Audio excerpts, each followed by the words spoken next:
Let's start the discussion. Okay, तो हमारे पास question number पूछा गया है 47। Let us discuss question number 47। ये बहुत ही अच्छा क्वेश्चन है बेटा, क्वेश्चन नंबर 47 अगर आप ध्यान से देखें। ओके केशव, ऐसे डराना नहीं है, बाकी सब ठीक है। कहते हैं ये फील्ड है बेटा, किस डायरेक्शन में? एक्स एक्सिस की डायरेक्शन में है। Flux through the shaded area पूछा गया है, शेडेड एरिया में से फ्लक्स कितना जाएगा। शेडेड एरिया कैसे रखा गया है ये समझना ज्यादा जरूरी है।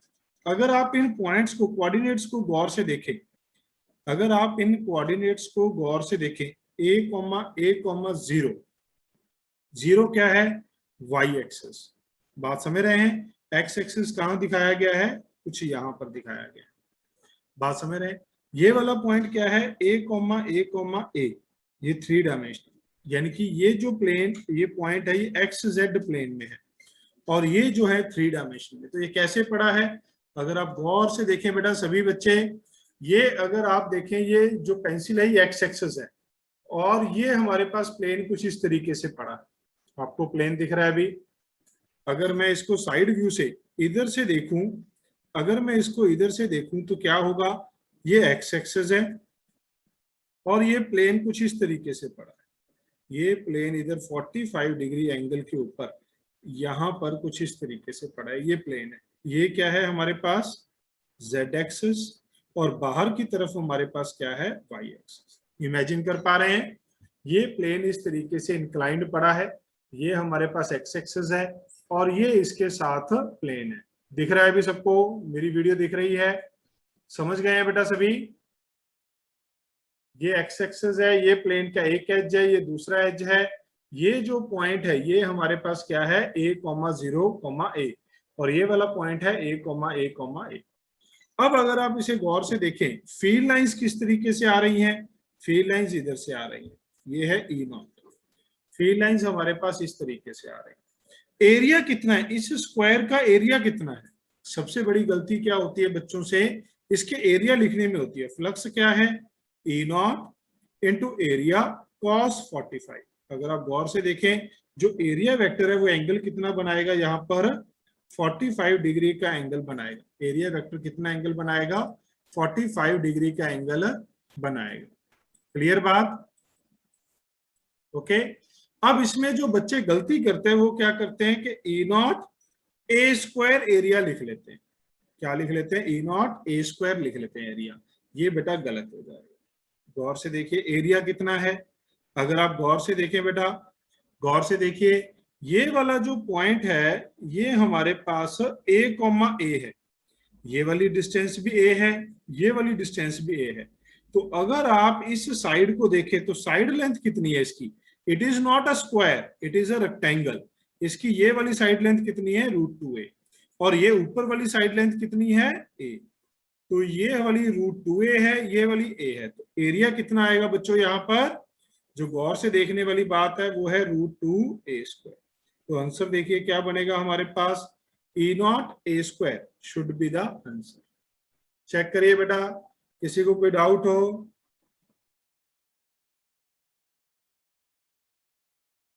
किसी को कोई डाउट हो? चेक करिए। सर दोबारा बता दो, समझ नहीं आया। क्या नहीं समझ में आया बेटा? सर ये किस तरीके से रखा हुआ है? ये आप मेरी वीडियो नहीं देख रहे हो क्या, जिसमें मेरी फोटो दिख रही है? सिर्फ आप स्क्रीन देख रहे हो? मेरी जो फोटो है जिसमें मेरी शक्ल दिख रही है आपको, वो वाली स्क्रीन पे आइए। ये एक्स एक्सिस है, व्हाइट पेन, और ये हमारे पास प्लेन इस तरीके से रखा हुआ है। 3 डायमेंशनली रखा हुआ है बेटा प्लेन, 3 डायमेंशनली प्लेन रखा हुआ है। समझ रहे? इसके कोऑर्डिनेट्स को गौर से देखिए। मैंने आपको क्या कहा था, सबसे पहला क्वेश्चन ही सबसे खतरनाक क्वेश्चन है। ओके, ये a,a है, ये y एक्सिस पे है। इसको मैं फिर से ड्रॉ करता हूं। इधर से देखिए, अगर आप इधर से देखेंगे तो ये z एक्सिस है, ये हमारे पास x एक्सिस है, और ये प्लेन हमारे पास इस तरीके से रखा हुआ है। ये प्लेन हमारे पास इस तरीके से रखा हुआ है। समझ गए? बाहर की तरफ आता है ये 3 डायमेंशनल में, बाहर की तरफ ये इस तरीके से आता है। अगर आप इसे गौर से देखें, z अगर मैं y एक्सिस यहाँ पर ड्रॉ कर दूं आप लोगों के लिए कुछ इस तरीके से, मान लो ये y एक्सिस है, तो ये प्लेन कुछ इस तरीके से बाहर की तरफ आएगा। अब इमेजिन हो रहा है भी? Yes sir. ठीक है, तो अब ये जो प्लेन है, ये हमारे पास एक्स एक्सिस है जो मेरी पेंसिल दिख रही है आप लोगों को, और ये हमारे पास प्लेन है जो इंक्लाइंड पड़ा है। ये हमारे पास क्या हो जाएगा? Y Z axis. ये हमारे पास जेड एक्सिस है। तो ये एक्स एक्सिस, ये वाई एक्सिस, और प्लेन इनके बीच में इस तरीके से पड़ा है। इमेजिन हो रहा है अभी आप सबको? क्लियर है बेटा? अब हो रहा है इमेजिन? हाँ। तो ये कितना एंगल बनाएगा? क्योंकि देखो कोऑर्डिनेट से देखो a कॉमा ए, अगर मैं इसमें से बाकी सारी चीजें एक बार उड़ा दूं तो एंगल कितना बनाएगा? अगर आप इसमें से गौर से देखें, ये वाला, ये प्लेन है हमारे पास, यहाँ पर ये प्लेन है। कोऑर्डिनेट्स क्या है? a कॉमा 0 कॉमा ए। तो z एक्सिस पे क्या है? a। x एक्सिस पे क्या है? a। तो इसकी लेंथ एक लेंथ हो गई √2a। और ये टॉप वाली लेंथ कितनी है? यहां पर देखिए 0 से लेके y कितना गया है? a। तो ये वाली लेंथ क्या हो जाएगी? a। ये वाली लेंथ कितनी हो जाएगी? a। ये वाली √2a। ये बात समझ में आ गई? अब अगर एंगल देखें तो एक्स एक्सिस के साथ एंगल कितना है? 45। फील्ड किस डायरेक्शन में है? फील्ड एक्स एक्सिस की डायरेक्शन में है। फील्ड हमारे पास एक्स एक्सिस की डायरेक्शन में है, तो एंगल कितना हो गया? 45। समझ गए? अब इसमें एक्चुअली 3 डायमेंशनल फिगर है, बट वो साफ साफ दिखती नहीं है। हाँ बेटा, इसकी प्रोजेक्शन आप वाई जेड प्लेन में भी ले सकते हो, प्रोजेक्शन और गंदा काम हो जाएगा, इसीलिए मैंने प्रोजेक्शन नहीं ली है। तो आप सिर्फ इसे 3 डायमेंशनल में सोचकर काम चला सकते हैं। ठीक है बेटा, नोट करिए।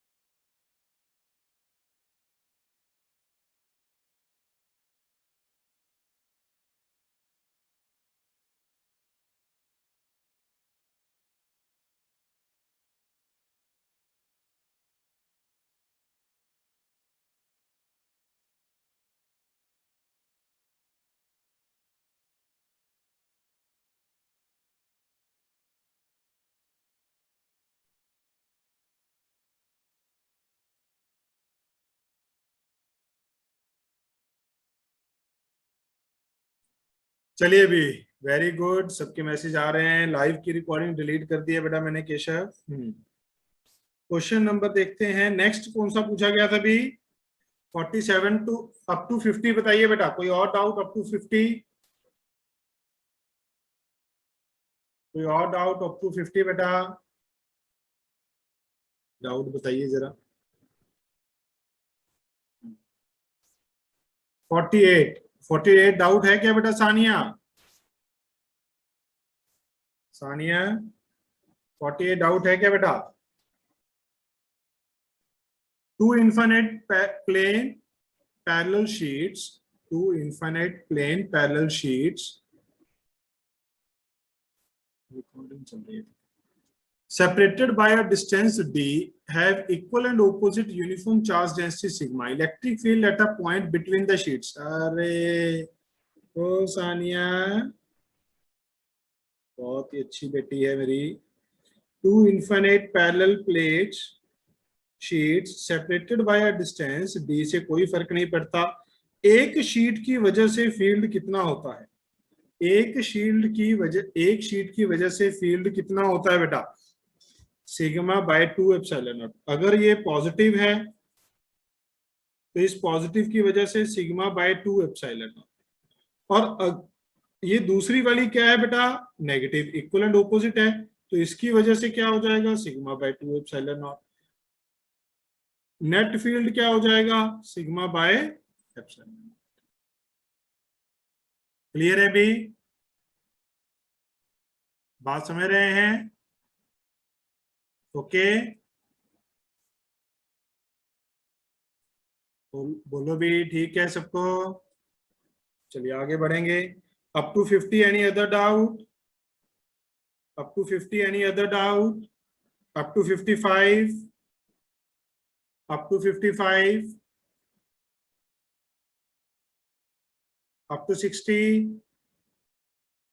51 भी है, 51 है। ओके,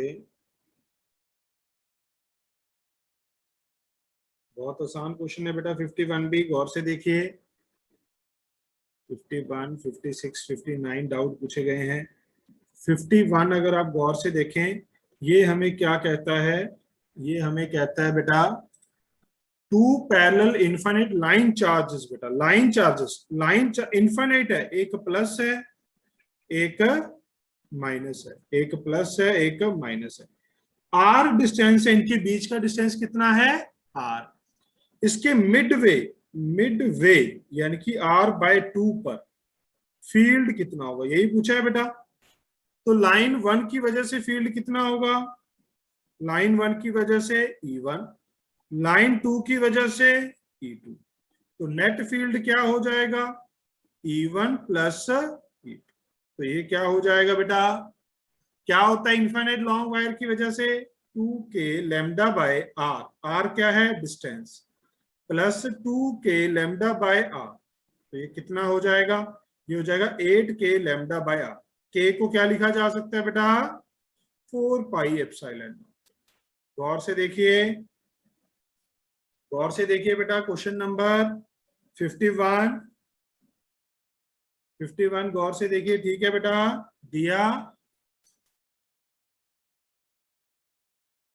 ओके, r/2 को r ही लिख दिया। हाँ, लाइन चार्ज मतलब, बिल्कुल लाइन चार्ज मतलब बेटा लीनियर चार्ज। लीनियर चार्ज होता है लाइन चार्ज का मतलब।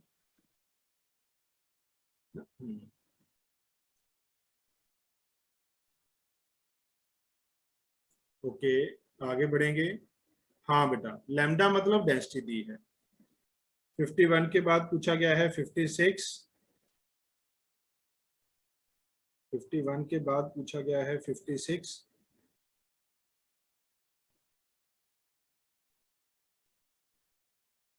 गौर से देखेंगे 56 नंबर क्वेश्चन। 56 नंबर क्वेश्चन हमें क्या कहता है? गौर से देखिए बेटा, ये कहते हैं 3 infinite long charge sheets are placed as shown in figure. Electric field at point P is. P point पे इलेक्ट्रिक फील्ड क्या होगा? गौर से देखना है बेटा। अगर मैं नाम दे लूं 1 2 3, नेमिंग कर लेते हैं। 1 की वजह से, 1 की वजह से फील्ड किधर होगा? पॉजिटिव चार्ज डेंसिटी है, नीचे होगा। 1 की वजह से फील्ड किधर होगा बेटा? तो बोलो डाउनवर्ड। कितना होगा? चार्ज डेंसिटी है sigma bye 2 epsilon not. Sigma bye 2 epsilon not. 2 की वजह से, क्योंकि 2 नेगेटिव है, क्योंकि 2 क्या है? नेगेटिव, तो ये अपनी तरफ फील्ड लगाएगी बेटा। तो कितना हो जाएगा अपनी तरफ? E2। E2 क्या होता है? 2 सिग्मा बाय 2 एप्सिलॉन। थर्ड की वजह से, ये भी नेगेटिव है, थर्ड भी नेगेटिव है, तो इसकी वजह से भी क्या होगा? नीचे की तरफ कितना होगा बेटा? Sigma bye 2 epsilon. तो टोटल कितने सिग्मा हो गए? अगर आप देखें 2 3 4, टोटल कितने हो गए हैं बेटा? नेट कितने हो गए हैं? 4 सिग्मा बाय 2 एप्सिलॉन। आंसर क्या आएगा? 2 सिग्मा बाय एप्सिलॉन। डायरेक्शन कौन सी है? ऊपर क्या दिख रहा है? Z axis. हमारा नेट फील्ड किधर आ रहा है? नीचे। तो क्या आ जाएगा? माइनस आई कैप। डायरेक्शन क्या हो जाएगी बच्चों? माइनस आई कैप। बोलो भी, बात समझ में आई सबको? बोलो, बात समझ में आई? Question number 56। किसी को कोई डाउट हो?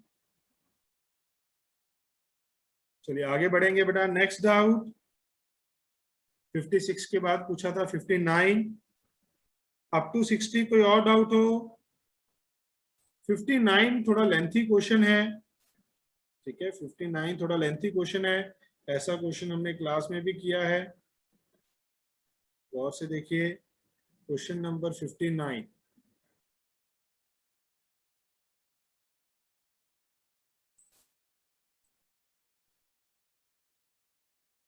आपको नॉन कंडक्टिंग का कैसे पता, मैं समझ नहीं पाया, क्या नहीं पता मुझे?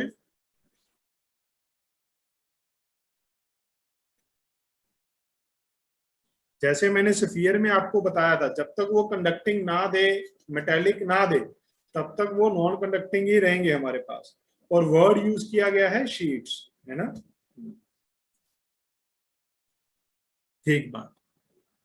तो let there be a spherical symmetric charge distribution with charge density this up to R, okay, electric field at distance from the origin. गौर से देखिए बेटा, कैसे किया था हमने ये।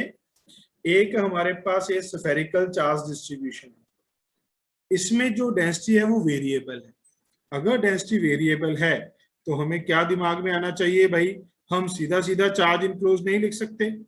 अगर मैं इस पॉइंट पे फील्ड लिखना चाहता हूं तो इसके अंदर कितना चार्ज है वो पता होना चाहिए।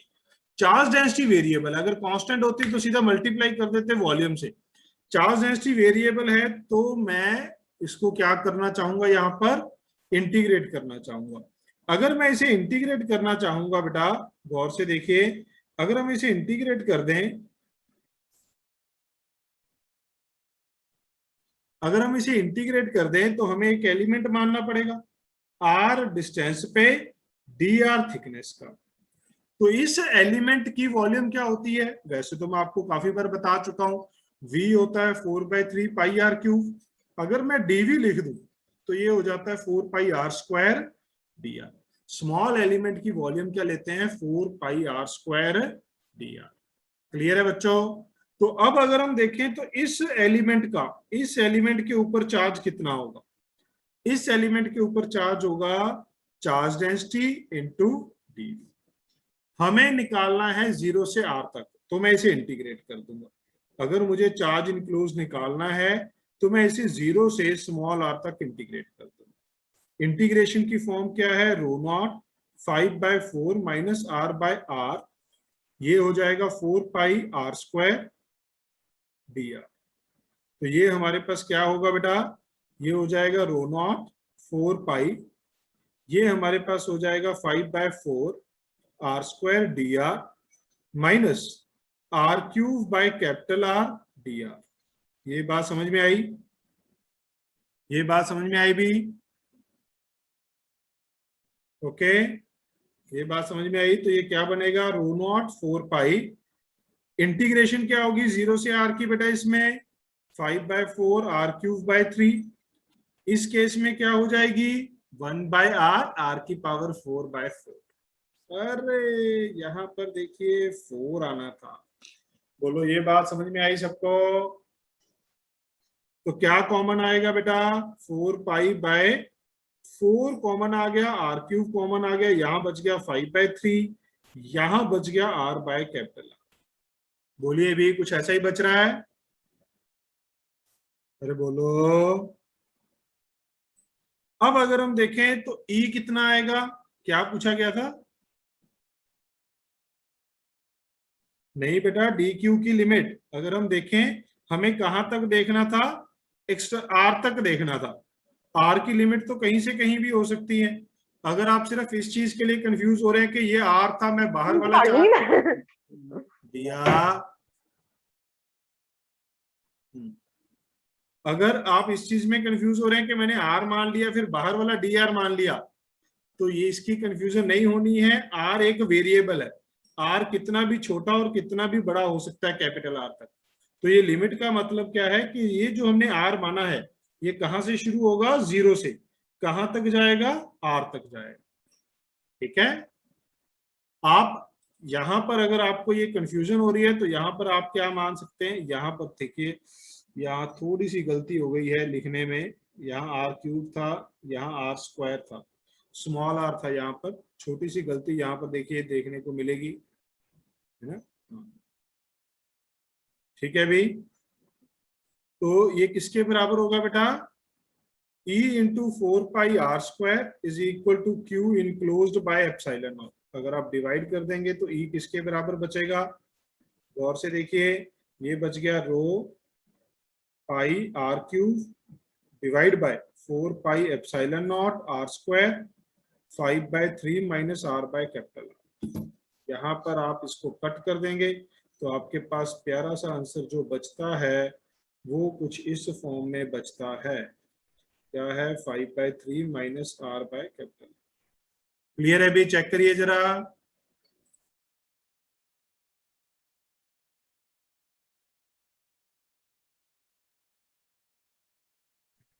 हाँ, ये जो आप कहना चाह रहे हैं ये ठीक बात है। ये सिर्फ मैं इमोशनली आपको ये बोल गया कि हमें क्यू इंक्लूज निकालना है, तो ये जो डी क्यू है कहाँ से कहाँ ऐड कर देंगे, 0 से आर तक। वो लिखने का डेफिनेटली पर्पस गलत हो गया है वहां पर, बट फीलिंग बिल्कुल सही, फीलिंग में कोई कमी नहीं है। ठीक है। सर। हाँ बेटा। सर आपको मेरी आवाज आ रही है? हाँ आ रही है, बस आ रही है, साफ साफ आ रही है। सर मुझे आपकी आवाज और स्क्रीन दोनों नहीं क्लियर दिखाई दे रही सर।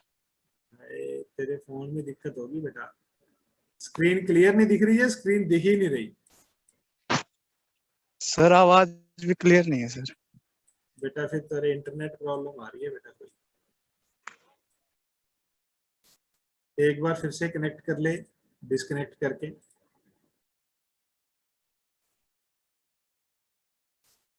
चलिए अभी आगे बढ़ेंगे। 59 के बाद अप टू 65 बेटा, अप टू 65।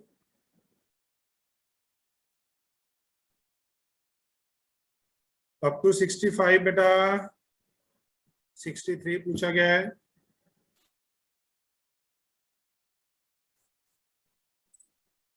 सिक्सटी थ्री पूछा गया है। कहते हैं जो गॉस लॉ है ये हमारे पास इनवैलिड होगा कब? There was magnetic monopoles.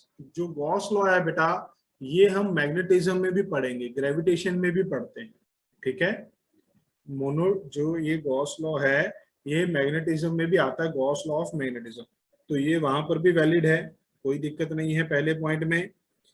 ठीक है। दूसरे पॉइंट में कहता है, एक मिनट, अच्छा इसको कॉपी नहीं किया ना, आपको दिख नहीं रहा होगा क्वेश्चन। एक मिनट भी, हाँ ये है ना क्वेश्चन हमारे पास। The speed of light was not a universal constant. Speed of light का हमारे इस गॉस लॉ के साथ कोई ज्यादा लिंक है नहीं, तो ये तो कुछ मतलब नहीं बन रहा है। The inverse square law was not exactly true. अगर आप गौर से देखें, जो गॉस लॉ की सबसे पहली हम डेरिवेशन करते हैं, कूलम्स लॉ प्रूव करते हैं, वहां से गॉस लॉ से हम कूलम्स लॉ प्रूव करते हैं, फिर पॉइंट सोर्स हम सबसे पहले इसको लगाते हैं। ठीक है। अगर हम पॉइंट सोर्स से लगाते हैं इसको तो डेफिनेटली हमारे पास क्या हो जाएगा, यहाँ पर इनवर्स स्क्वायर लॉ वैलिड होना जरूरी है। तभी जो हम ई डॉट डी एस लिख पाते हैं, तभी जो हम E dot D S Q enclosed by epsilon not लिख पाते हैं। यहां से ई डॉट डी एस क्या आता है? 4πr² Q by epsilon naught. तो ये जो फील्ड है ये हमारे पास फॉर्मूला तभी लगेगा अगर हमारे पास जो फोर्स है वो इनवर्स स्क्वायर लॉ को फॉलो करती होगी। अगर यहाँ चीजें बदल गई, ये फोर्स में चीजें बदल गई, तो हमारा गॉस लॉ इनवैलिड हो जाएगा। तो इसलिए हमारे पास गलत ऑप्शन क्या होनी चाहिए? C. Electrical charge was not quantized. उसने तो ये कहा टोटल चार्ज अंदर कितना है, उसने ये कहा कि भाई वो क्वांटाइज्ड होना चाहिए या नहीं होना चाहिए। तो most appropriate answer should be C. Okay बच्चों, ओके।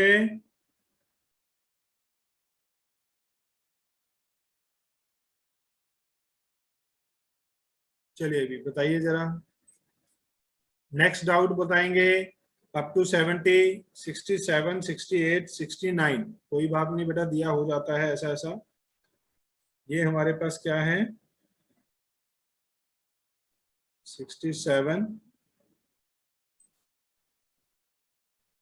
अरे लाइन में ही पूछ रहा है, can you read my messages? Yes Deep, I can read your messages.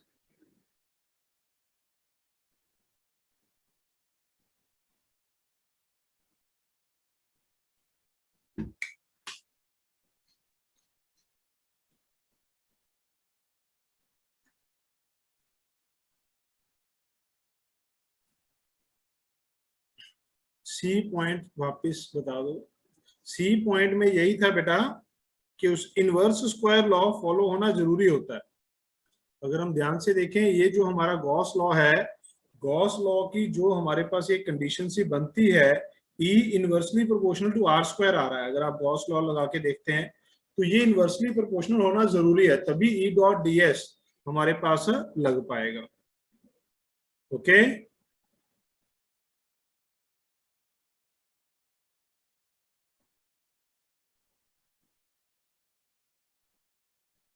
ठीक है बेटा। क्वेश्चन नंबर 67 देखते हैं फिर से। एक मिनट भी, तो यार सिस्टम बड़ा हो गया है। एक मिनट।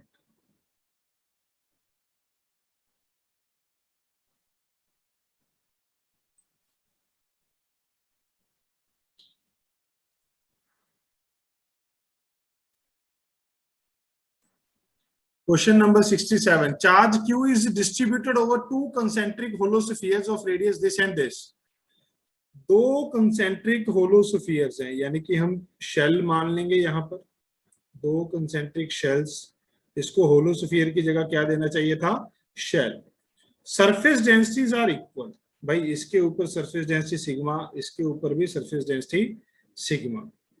कह रहा है charge Q is distributed over two, दोनों के ऊपर बांट दिया, तो टोटल चार्ज कितना हो गया? 4 pi R square sigma into 4 pi R square equal to Q। तो कितना हो गया अभी टोटल चार्ज, बोलो जरा। टोटल चार्ज अगर हम इस तरीके से देखें तो ये हमारे पास हो गया है, सिग्मा किसके बराबर हो गया है? सिग्मा हो गया Q 4 pi R square plus R square. ये बात समझ में आई सबको? बोलो भी, ये बात समझ में आई सबको? बोल दो तुम जरा। Yes sir. तो सेंटर पे पोटेंशियल क्या होगा? जितना सरफेस पे होता है। पोटेंशियल कितना होता है सरफेस पे? सरफेस पे पोटेंशियल आप लिखते हैं के क्यू बाई आर। इसको लिखने का एक और तरीका हमने देखा था, sigma R by epsilon naught. मानते हो कि नहीं मानते हो? और शेल के अंदर सभी पॉइंट पे पोटेंशियल क्या होता है? यही होता है। तो अब अगर हम कॉमन सेंटर पे पोटेंशियल देखें तो बड़े वाले शेल की वजह से इतना, छोटे वाले भाई की वजह से इतना, टोटल कितना हो गया दोनों भाइयों की वजह से? R plus small R. Sigma की वैल्यू पुट कर दो बेटा और जय माता दी बोलो। ये देखो, ये हो गया R square plus capital R square. बोलो बेटा, समझ में आई बात? अरे समझ में आ भी गया हो?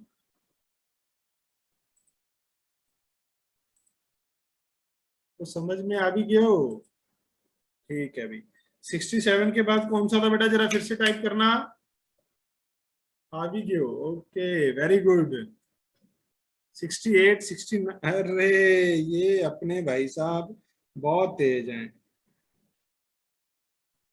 अबे फॉर्मूला ही पूछ रहे हो क्या?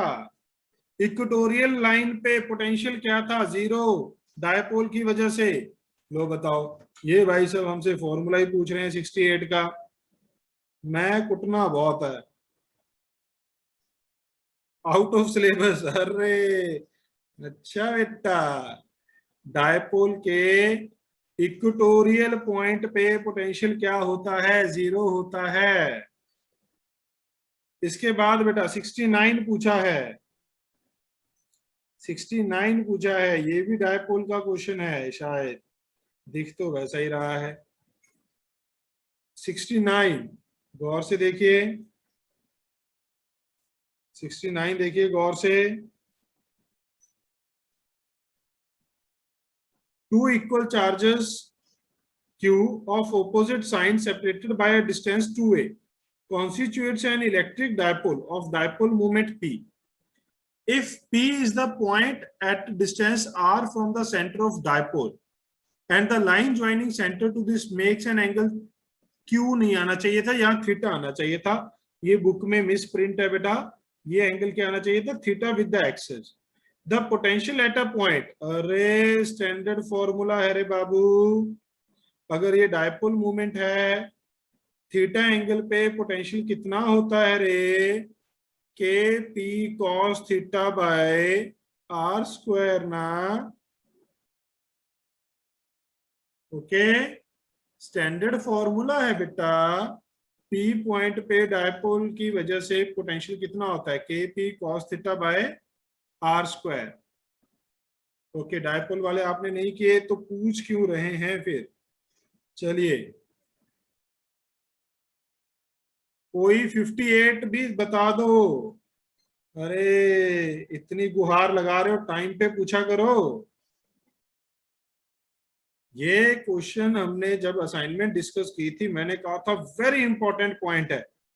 व्हेन कैलकुलेटिंग, पता नहीं क्या करते हैं आप, flux of electric field through the Gaussian surface. Electric field किसकी वजह से होता है, हमने डिस्कशन की थी असाइनमेंट में भी कि भाई ये जो इलेक्ट्रिक फील्ड होता है ये all charges inside and outer, inner and outer, सारे चार्जेस की वजह से होता है। बट ये जो इनक्लोज्ड होता है ये सिर्फ इनर चार्जेस होते हैं। इलेक्ट्रिक फील्ड हाईलाइट करा के आपको स्पेशली बात कही गई थी, this is due to all charges. तो किस किस की वजह से होगा, सबकी वजह से होगा। याद रखने हैं बेटा ऐसे पॉइंट, आप अपनी कॉपी पे भी लिख सकते हैं। चलिए आगे बढ़ेंगे, अप टू 75, 72, 75, 72, 75, 75 पूछा गया है, 73 पूछा गया है। ओके 73, 75, 73 देखते हैं। मुझे ऐसा क्यों लगता है 73 जैसा क्वेश्चन हमने कुछ किया था कुछ कुछ। चलिए गौर से देखिएगा बच्चों।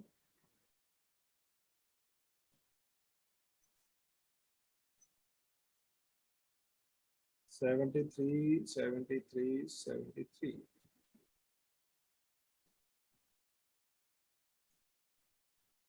कहता है charge configuration is shown in the figure, what is the potential at a point P at distance r on the axis shown in the figure। Okay, approximation ही लगनी है इसमें भी, अगर आप गौर से देखें लगनी तो इसमें भी अप्रोक्सीमेशन है। कैसे लगनी है वो आपको थोड़ा ध्यान देना पड़ेगा। ठीक है, यहाँ पर कुछ मिसिंग सा लग रहा है मेरे को, ये ऐसे तो नहीं होना चाहिए, डायपोल तो नहीं बन रहे हैं ये तो तीन चार्जेस ही बन गए।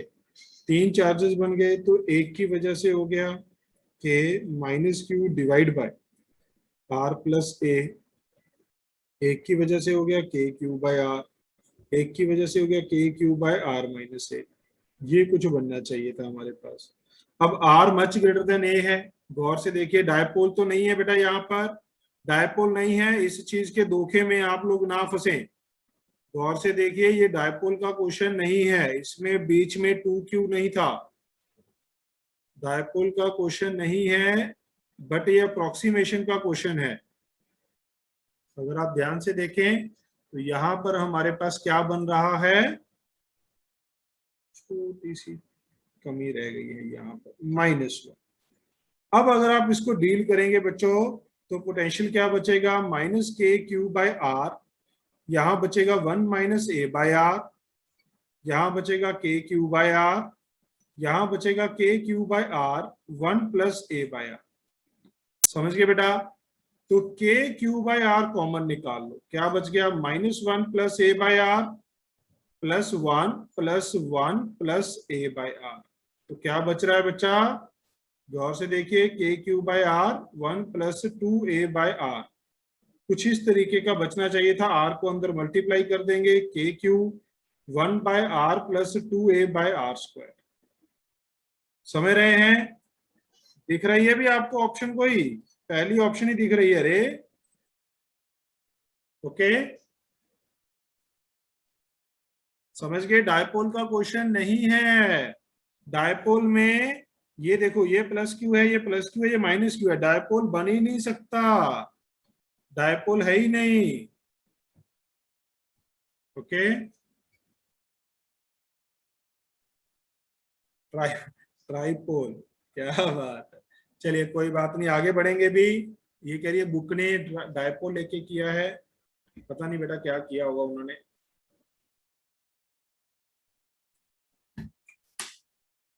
वो तो देख के ही पता चलेगा उन्होंने क्या किया होगा।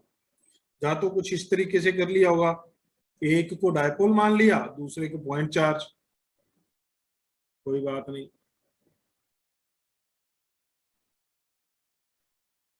आगे बढ़ते हैं। 75 पूछा गया है, 75 पूछा गया है अभी। तो कहां तक है आज क्वेश्चन अपने?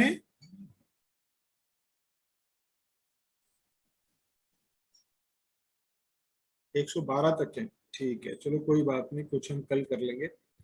Electronic charge is placed at origin, 2 points A and B are situated at this। अरे अरे फंस गए क्या जाल में? दिल थाम कर बैठिए, क्या बात है, गौर से देखिए। ओ बच्चा पार्टी, जाल में फंस जाते हो आपके ये क्यों है? अगर ये कोई पॉइंट √2, है तो इसकी ये वाली लेंथ कितनी हो गई? 2। और अगर ये कोई पॉइंट 2 है, 2,0, तो इसका भी डिस्टेंस कितना हो गया? 2। तो अगर ये पॉइंट ए था, ये बी था, ए के ऊपर पोटेंशियल क्या होगा? KQ/2। बी के ऊपर पोटेंशियल क्या होगा? KQ/2। तो डिफरेंस क्या होना चाहिए? 0। समझ गए? 75 गांव वालों, तो ऑनलाइन वालों समझ गए क्या?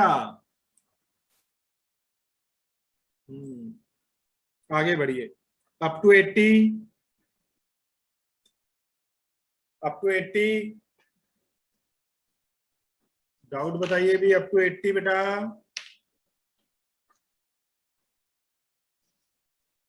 76, 79, 80। ओके 76, क्वेश्चन नंबर 76 देखते हैं।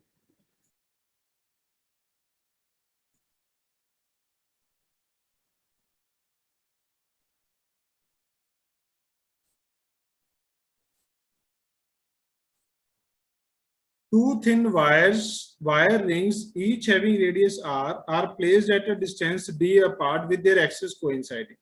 Charges on the two rings are this, potential difference between the center. Mathematically तुम लोग करते नहीं हो कुछ यार, मेहनत नहीं करते हो, और कुछ नहीं है। जैसे ही थोड़ा सा मैथ लगना आता है, विजय सर से करा लेंगे। विजय सर तो शरीफ ही इतने कर देंगे आराम से। ये डिस्टेंस d है, ये r है, ये r, ये प्लस q है, ये माइनस q है। अगर हम a पॉइंट पे पोटेंशियल लिखें, a पॉइंट पे पोटेंशियल लिखें तो क्या होगा? गौर से देखिए, रिंग 1 की वजह से क्या होगा? KQ/r। रिंग 2 की वजह से क्या होगा? KQ-Q। ये डिस्टेंस कितना है बेटा? Small r। तो मैंने लिख लिया स्मॉल r। मैं भी बड़ा तेज हूं, मैं भी छोटी कैलकुलेशन करूंगा। बी पॉइंट पे पोटेंशियल क्या होगा? नेगेटिव वाले की वजह से अपने सेंटर पे है, और पॉजिटिव वाले की वजह से r पे। अब पूछा गया है डिफरेंस, डिफरेंस पूछा गया है, तो क्या करेंगे? क्या करेंगे? गौर से देखिए, अगर आप इसे गौर से देखें तो क्या बनेगा बेटा? डिफरेंस, शाबाश, ये बन जाएगा 2 times KQ/r minus KQ/r। Difference यही हो जाएगा।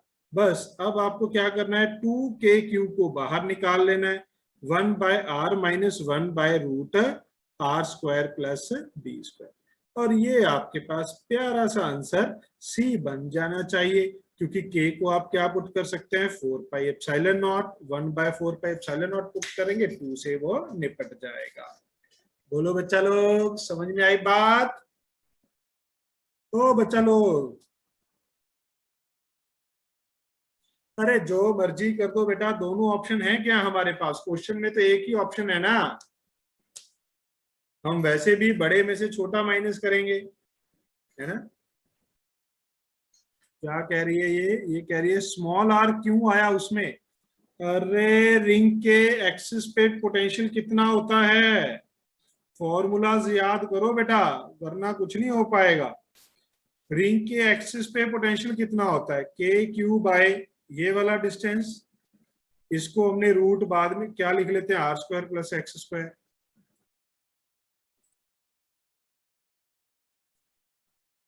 बेटा ऐसे कैसे आ जाएंगे बेटा सरयू, जा तो वो कहेगा फिर किसके सेंटर माइनस किसके सेंटर, ऐसे धक्का थोड़ी चलेगा पेपर में, है ना,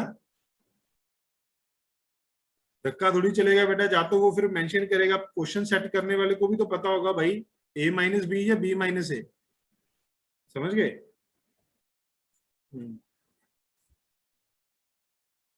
वो भी तो कुछ सोच समझ के पेपर सेट करेगा बेटा।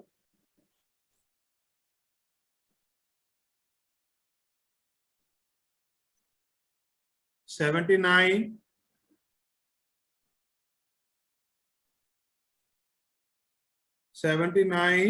two conducting spheres of radii are separated by distance 10 centimeter in free space. If the spheres are charged to same potential 10 volt, force of repulsion between them. Negative potential का मतलब क्या होता है कि वहां पर जो चार्ज है जिसकी वजह से पोटेंशियल बनाया गया है वो नेगेटिव है और वहां पर अट्रैक्टिव फोर्स लगेगी। जिस चार्ज की वजह से वो पोटेंशियल है वो अपनी तरफ खींचने की कोशिश करेगा। Two conducting spheres each of radius 3 centimetre and 1 centimetre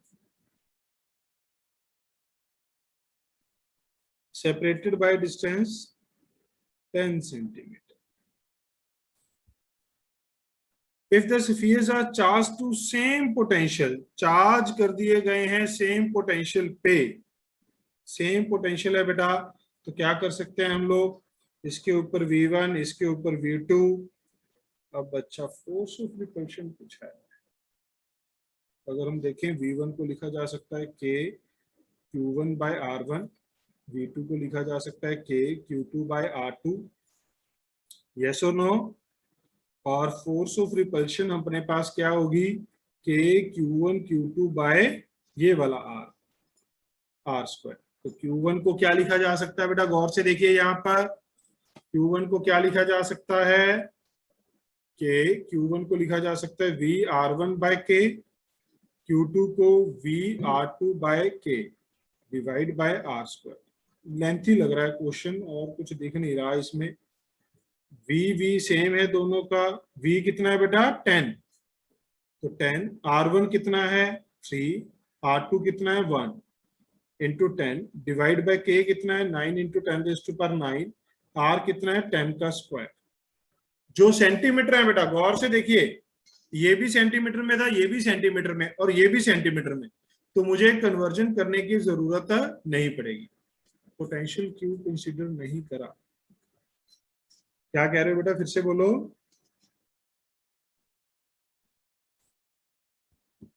तो यहां पर अगर हम ध्यान से देखें तो ये बन जाना चाहिए था, 100 से 100 निपट गया, 1/3 इंटू 10 रेज़ टू पावर -9, कुछ ऐसी ऑप्शन है, ऐसी ऑप्शन है।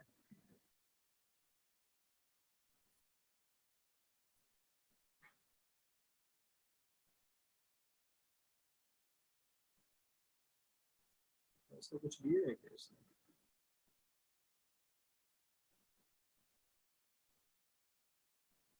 हमें जरूरत नहीं ना पड़ी बेटा,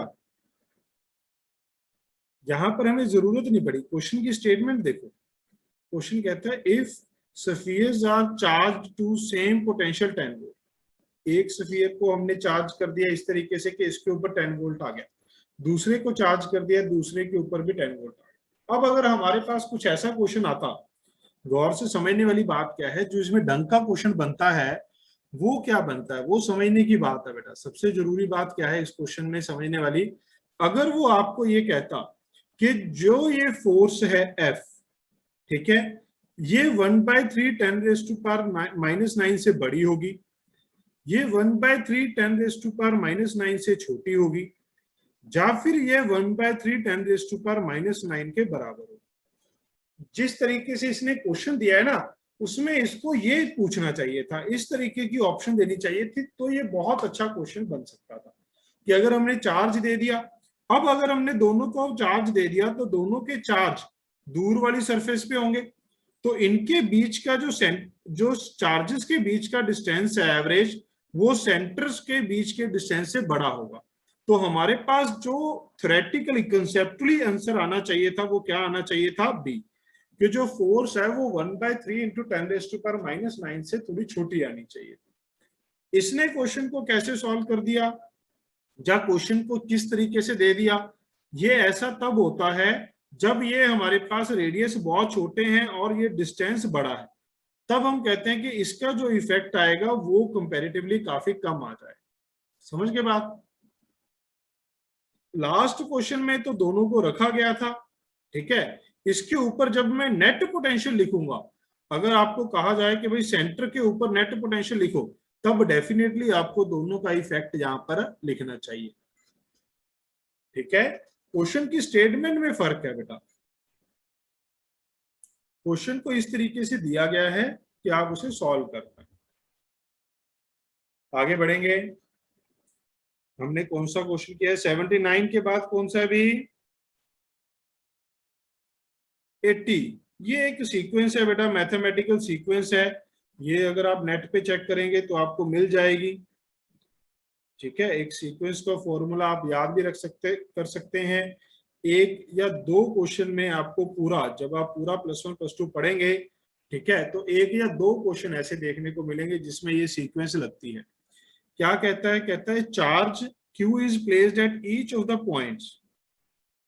कुछ पॉइंट्स हैं, अगर आप ध्यान से देखें, ये मान लो x = 0 है, x0 पे, 3x0 पे, 5x0 पे, 7x0 पे, यहां चार्ज रखे गए हैं +Q +Q +Q +Q।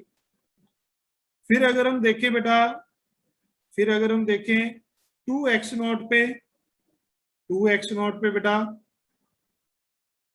4x0 पे बेटा चार्ज रखे गए हैं -Q -Q -Q, ठीक है। अब कहता है, ये हमें पता ही है, electric potential at the origin. Origin के ऊपर इलेक्ट्रिक पोटेंशियल, ओरिजिन के ऊपर इलेक्ट्रिक पोटेंशियल क्या होगा? KQ/x0, K -Q/2x0, KQ/3x0, K -Q/4x0, so on चलता रहेगा। तो KX0 कॉमन आ जाएगा बेटा। आप देखेंगे तो ये एक सीक्वेंस बनती है बेटा, ये एक सीक्वेंस बनती है। ये जो सीक्वेंस है ये किसकी है? ये जो सीक्वेंस है ये log2 की है।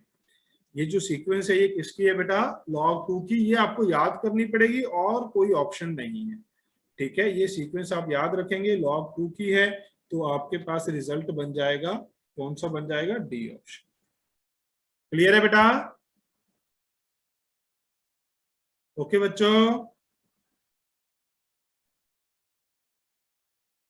अप टू 90 बेटा, अप टू 90, बस अप टू 90 लास्ट है बेटा, ठीक है। 90 के बाद हम कल रख लेंगे, क्योंकि आज मेरा फुल डे काफी ज्यादा हेक्टिक रहा।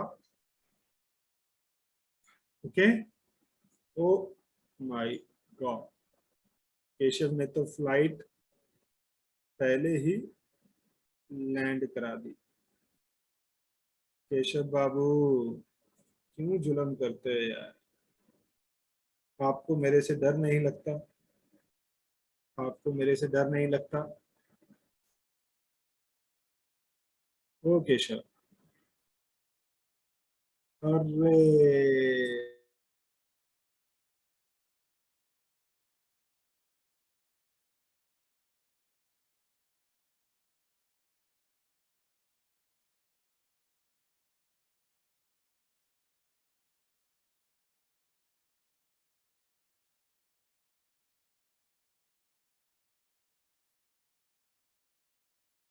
हौसले बुलंद हैं। 81, 82, 83 सब पूछे गए हैं। 81 देखते हैं, 81 देखते हैं। इलेक्ट्रिक डायपोल का क्वेश्चन लग रहा है 81।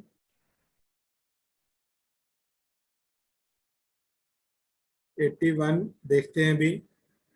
कहता है A and B are 2 points on the axis and the perpendicular bisector respectively of electric dipole.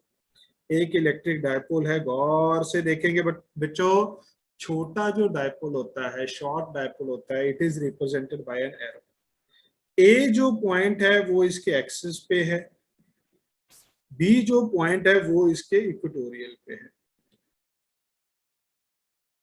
Far away है, far away from the dipole eight equal distances. Far away मतलब dipole को हम शॉर्ट मान रहे हैं। मैंने आपको कहा था मेजॉरिटी ऑफ द क्वेश्चंस हमारे पास शॉर्ट डायपोल के होते हैं। Are R the potential at A and B, my god, A पे पोटेंशियल क्या होता है, क्यों जान लोगे बच्चे की, के पी बाय आर। बी पे पोटेंशियल क्या होता है, 0। भाई क्या खा के बैठे थे, क्या क्या खा के बैठे थे,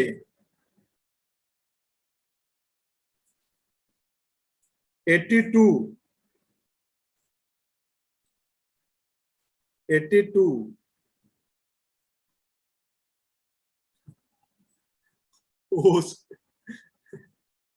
ये क्या था बे, ये वो जो छोटे बच्चे खाते हैं, है ना, फीलिंग समझो, ठीक है। 82 two conducting concentric hollow spheres A and B have radii this. एक है ए, एक है बी,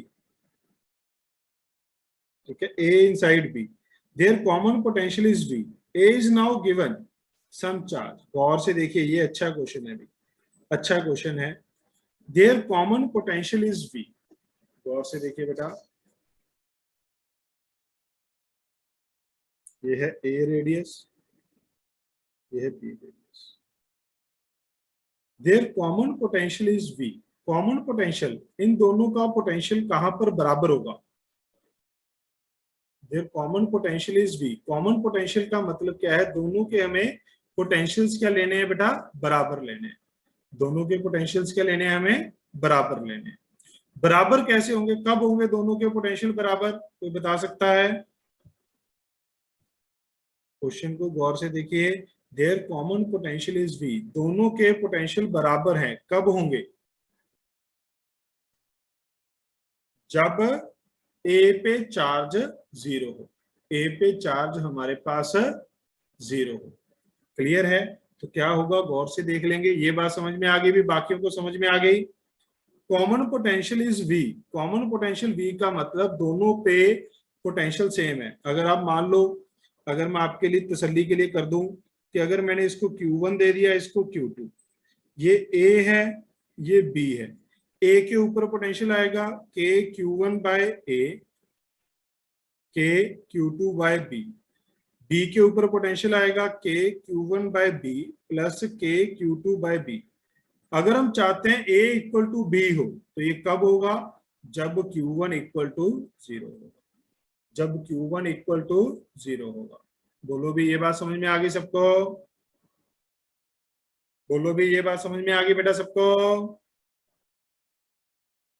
तो हाँ ना कुछ बोलोगे ब्याज काट के?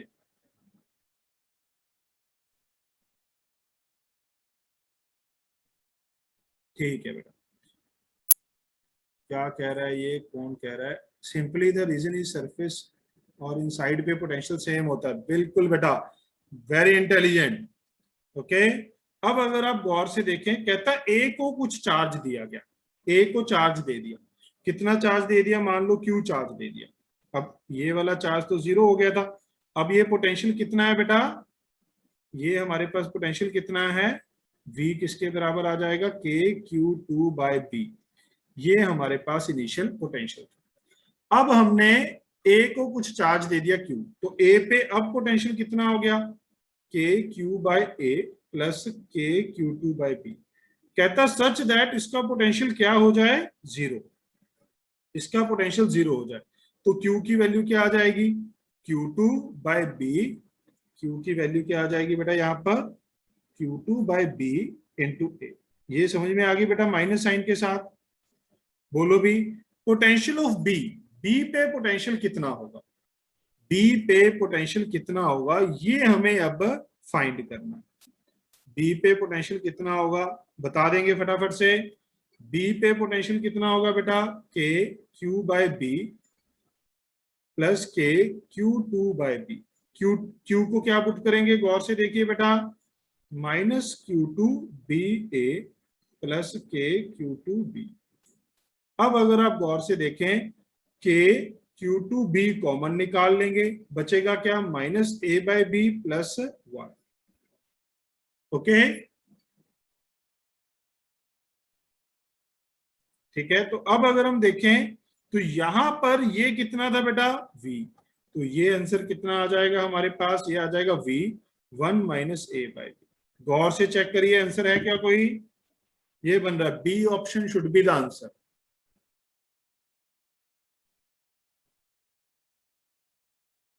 हाँ बेटा, एक के एक अंदर शेल में जीरो नहीं होती, दो शेल के बीच में यहां पर फील्ड जीरो नहीं है, फील्ड जीरो सिर्फ मेटल के अंदर होती है, अगर मेटल भर देंगे उसके अंदर तो जीरो हो जाएगी। क्लियर है भी, नोट तो आप बाद में कर ही लेंगे। 82 के बाद पूछिए कौन सा पूछा था,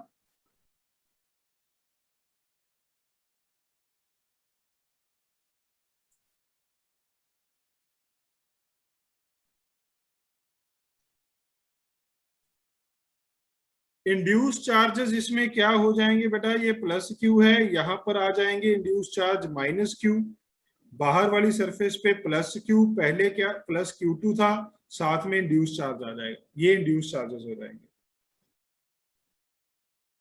83 पूछा गया है, 83 अब ये थोड़ा बड़ा बड़ा क्वेश्चन लग रहा है देखने में, तो ऐसा ही एक क्वेश्चन आपके नीट में भी आया हुआ है, PYQ सीरीज में हमने डिस्कस किया था पोटेंशियल की, वो भी बहुत ही खराब क्वेश्चन आया था। इतना लेंथी क्वेश्चन नीट में कभी कभार बन जाते हैं, उसी चक्कर में बुक वालों ने ये क्वेश्चन इंक्लूड कर लिए हैं, है ना। चलिए देख लेते हैं बेटा, गौर से देखेंगे। 3 concentric charged metallic spherical shells A, B, C have radii A, B, C, 3 है, गौर से देखेंगे बेटा, एक,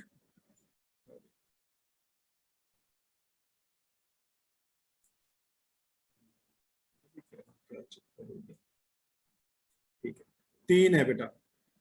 अब देखें तो हमारे जो बच्चे हैं वो 8 बचे हैं टोटल मिला के, टोटल, तो बाकियों को तो आप समझ ही सकते हैं कितने बच्चों ने प्रैक्टिस कर ली है। It's very difficult to practice बेटा, सब चाहते हैं कि नीट क्लियर हो जाए, बट कोई नहीं चाहता कि उसके लिए पढ़ना पड़े। It's very difficult and sad reality. गौर से देखिए बेटा, ये है सिग्मा, ये है माइनस सिग्मा, ये है सिग्मा। अब कहता है ए बी सी इनके रेडियस हैं, वो इसको दिए हुए हैं। Then which of the following relations to, A पे पोटेंशियल कितना होगा बेटा, ए पे पोटेंशियल कितना होगा, ए के ऊपर अंदर वाले की वजह से सिग्मा इंटू ए, ये सेकंड वाले की वजह से माइनस सिग्मा इंटू बी, और बाहर वाले की वजह से प्लस सिग्मा इंटू सी, क्योंकि सरफेस पे पोटेंशियल क्या होता है, के क्यू बाय आर, आप इसे क्या लिख सकते हैं, sigma into bye epsilon not, sorry bye epsilon not सब जगह पर रह गया है, तो ये क्या बनेगा बेटा, sigma by epsilon naught A minus B plus C. Check करिए क्या ये बन रहा है कहीं पे, ए वाला तो नहीं बन रहा है। हाँ बेटा बाद में करेंगे, पहले क्वेश्चन तो सॉल्व हो जाए, ठीक है। फिर हमारे पास क्या है बेटा, बी पे देखते हैं। आउटर पॉइंट पे पोटेंशियल कितना लिखते हैं, आउटर पॉइंट पे के क्यू बाय आर, इसको आप क्या लिख सकते हैं, sigma R square by epsilon naught R. Outer point पे इस तरीके से लिखते हैं सिग्मा की फॉर्म में, ठीक है। तो अब अगर हम बी पॉइंट पे लिखने वाले हैं पोटेंशियल, तो जो बी पॉइंट पे पोटेंशियल है वो इनर शेल की वजह से आउटर पॉइंट है, तो sigma A square by epsilon naught B. Second वाले शेल की सरफेस है, तो ये क्या आएगा, B by epsilon naught. Third वाले की क्या है बेटा, इनर पॉइंट है, तो क्या आएगा, sigma C by epsilon naught. तो sigma by epsilon naught common आ जाएगा, क्या बचेगा, A square B minus B plus C. गौर से देखिए बेटा, सिग्मा वी वीबी हमारे पास फॉर्चुनेटली हमारा मैच कर गया है। तो अगर हमारा वीबी मैच कर गया तो बाकी ऑप्शंस को सॉल्व करने की हमें कोई खास जरूरत पड़ती नहीं है, but still we can solve. VC क्या होगा, सी पॉइंट अंदर वाले दोनों की वजह से आउटवर्ड है बेटा, तो क्या बनेगा epsilon naught C minus sigma B square by epsilon naught C plus sigma, ये हमारे पास क्या बन जाएगा सी बाय एप्सिलॉन नॉट। तो इसमें से आप sigma by epsilon naught common निकाल लेंगे, A square by C B square by C plus C, कुछ इस तरीके का ये बनना चाहिए। ये वाली ऑप्शन भी सही हो सकती थी अगर यहां पर बस माइनस साइन होता। ओके, अब अगर हम इंड्यूस चार्जेस की बात करें बेटा इसमें, ठीक है, अगर इसके ऊपर मान लो प्लस क्यू है तो इसके ऊपर आता माइनस क्यू, यहां पर प्लस क्यू प्लस इसके ऊपर जो चार्ज होता Q1, तो यहां पर क्या आता माइनस Q1, बाहर क्या आता प्लस Q1 और जो शेल को चार्ज दिया गया था Q। ओके बेटा, ओके, चलिए अभी नेक्स्ट डाउट बताएंगे। 83 के बाद कौन सा था,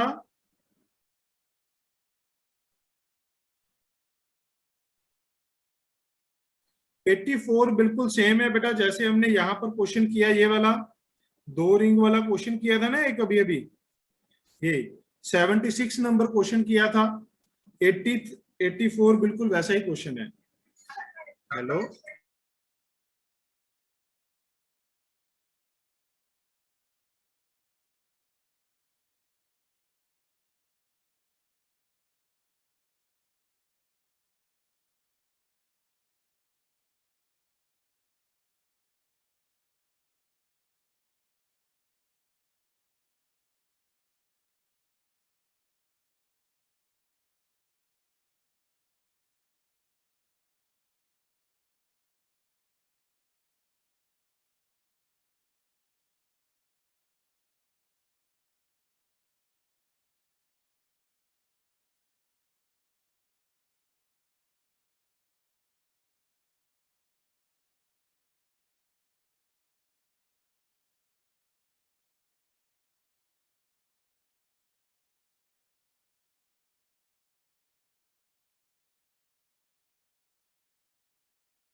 चलिए अभी नेक्स्ट डाउट बताएंगे भी। नेक्स्ट 84 कर लेंगे ना बेटा, बिल्कुल सेम है 76 जैसा। 85 पूछा गया है, 85। 2 positive point charges of equal magnitude are kept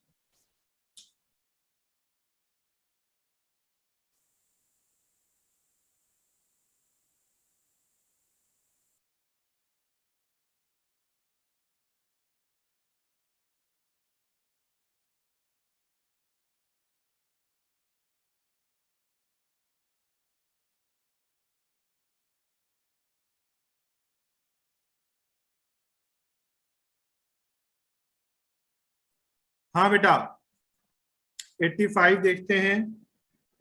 85 कहता है equal magnitude the work done by the electric field when charge another positive charge is moved from -a to a। Okay, 85 गौर से देखिए, ये मैंने एक बार ना आपको क्लास में भी बताई थी ये बात कि भाई अगर हमारे पास डिस्टेंसेस सेम रहते हैं, चार्जेस से डिस्टेंसेस सेम रहते हैं, चार्जेस से डिस्टेंस सेम रहते हैं तो कोई एनर्जी पे फर्क नहीं पड़ता। अगर आप z एक्सिस को गौर से देखें, ये पॉइंट कहां पर पड़े हैं, ये चीज आपको गौर से ऑब्जर्व करनी थी। कहां पड़े हैं z एक्सिस पे, ये पॉइंट कहां पर रहे हैं z एक्सिस पे, a/2 minus a/2। Work done by the electric field when another positive charge is moved from, कहां से, -a से, सेंटर से कितना डिस्टेंस है -a, कहां तक लेके गया है y पे a पे, तो ये सर्कल में जाएगा बेटा, तो दोनों पॉइंट का डिस्टेंस क्या रहेगा, गौर से देखिए, यहां से यहां पर डिस्टेंस क्या रहा, सेम। जब ये यहां आ जाएगा तब भी डिस्टेंसेस क्या रहेंगे, सेम। बोलो ये बात समझ में आई भी आपको, ये बात समझ में आई। कहां पर है चार्जेस, पता चला। ये हमारे पास जेड एक्सिस है। अगर आपको मेरी वीडियो दिख रही है, मेरी शक्ल वाली वीडियो, ये व्हाइट बोर्ड नहीं शक्ल है ना, ये अगर आप देखें तो ये पेन के जो टिप्स हैं दो, ये जो दो पेन के एंड्स हैं, यहां पर चार्ज पड़ा है, यहां पर क्या पड़े हैं, चार्जेस पड़े हैं, एक यहाँ एक यहाँ। आप चार्ज को यहां से उठा के यहां लेके जा रहे हैं, तो यहां से भी डिस्टेंस सेम है और यहां से भी डिस्टेंस सेम है। तो अगर डिस्टेंस सेम है तो कोई भी एनर्जी चेंज नहीं होगी बेटा। एनर्जी चेंज नहीं होगी तो वर्क डन क्या आ जाएगा, 0। ये बात समझ में आ गई बेटा आप लोगों को। 3 डायमेंशनल के क्वेश्चन है, 3 डायमेंशनल के क्वेश्चन को थोड़ा सा विजुलाइज करना पड़ता है। 3 डायमेंशनल के क्वेश्चन को थोड़ा सा विजुलाइज करना है कि चार्जेस पड़े हैं यहां, एक पॉइंट को हम ऐसे उठा के लेके जा रहे हैं। तो बोलो ओके है 85, क्लियर है अभी? Yes, sir. Up to 90, any other doubt?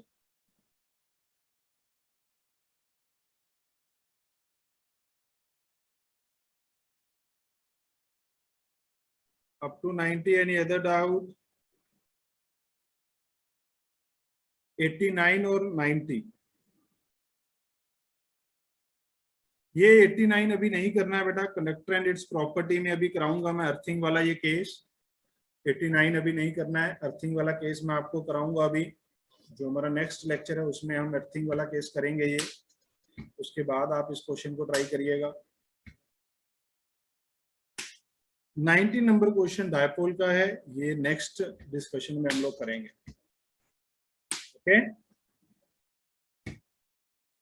वैसे आप ट्राई कर सकते हैं अजम्पशन लगा के, जैसे हमने क्लास में क्वाड्रपल वाला क्वेश्चन किया था वैसा ही कर सकते हैं। 90 नंबर क्वेश्चन हम नेक्स्ट क्लास में कर लेंगे, ठीक है? बोलो भी। चलिए आज के लिए इतना ही है बेटा, ठीक है? Thank you so much, have a good day बेटा, bye bye, take care. Bye, sir. Bye बेटा।